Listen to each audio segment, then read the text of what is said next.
বসো বাবা। আমি অন্যের বাসায় সোফায় বসি না। শুলি, আসসালামু আলাইকুম বাবা। বাবা তুমি বসো, আমি তোমার জন্য চা নিয়ে আসছি।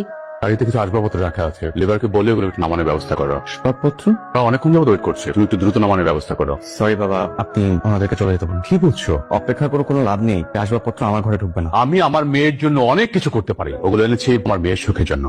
তার মেয়ে যতদিন আপনার বাড়িতে ছিল ততদিন তার দেখভালের দায়িত্ব আপনার ছিল, তো আপনার মেয়ে এখন আমার স্ত্রী, তাই ওর দেখভালের দায়িত্ব এখন আমার। আমি জানি আমার সংসারে ঝুলিকে খুশি রাখার মতো তেমন কিছুই নেই, কিন্তু আমি চাই আমার নিজ হাতে ওর সব ভালো লাগার জিনিস দিয়ে এই ঘরটাকে গুছিয়ে তুলতে। টিপিক্যাল মিডল ক্লাসদের এক সমস্যা, আল নেই চুলো নেই, শুধু কথার রব। আমি আসি। এটা কি? পরে দেখো। তুমি চাকরি হয়ে গেছে? ইয়েস। কনগ্রাচুলেশনস।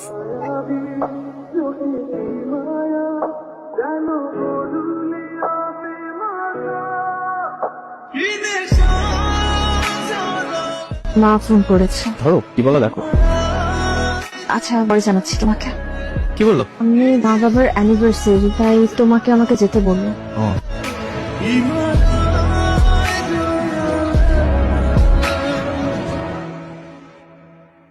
আমার শিউলি মন খারাপ করে থাকবে, তাই আমি মুখ ফাইলে বুঝে রাখবো, সেটা কি হয়? যাও রেডি হয় না।